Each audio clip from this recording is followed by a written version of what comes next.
Were Biden's votes in the 2020 election fraudulent? Presented by Etta. Introduction. In the 2020 presidential election, Trump was in the lead. There were battleground states, and for Biden to win, he would have to have 300 out of 400 votes. Biden received 309 votes, and Trump claims it was fraudulent. First of all, we need to know our probability variables. Out of 400 votes, Biden had a likelihood of 50% winning the election. That means Trump had 50% as well.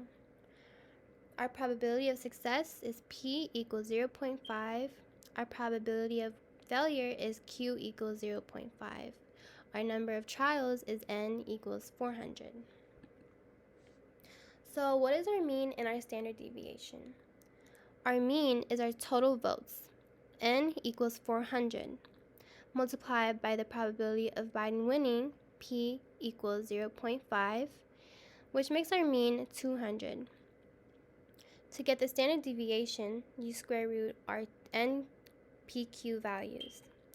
400 times 0.5 times 0.5, which equals 100, and the square root of 100 is 10. So our standard deviation is 10. Were Biden's votes too extreme? Our threshold formula is mean plus 2 times our standard deviation, or mean minus 2 times our standard deviation. Our standard deviation is 10. So 2 times 10 equals 20 plus 200, which equals 220. So that's one of our outliers. And we do the same for the other one, and we get 180. So Biden should have received between 180 to 220 votes. So what's the probability of Biden receiving 309 votes? So we just go to Excel, and then we do 1 minus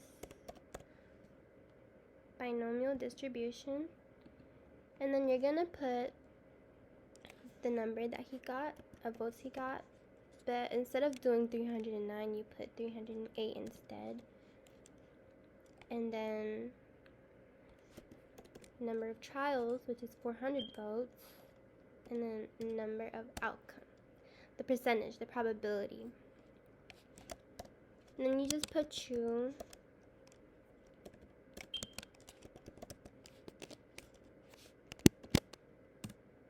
And it gives you 0. So Biden should not have received 309 votes, according to math.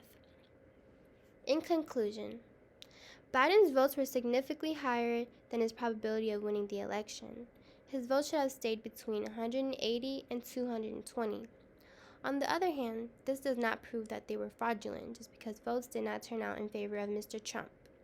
If anything, this case tells us that although data is good at estimating the ratio of outcomes, the world is an unpredictable place.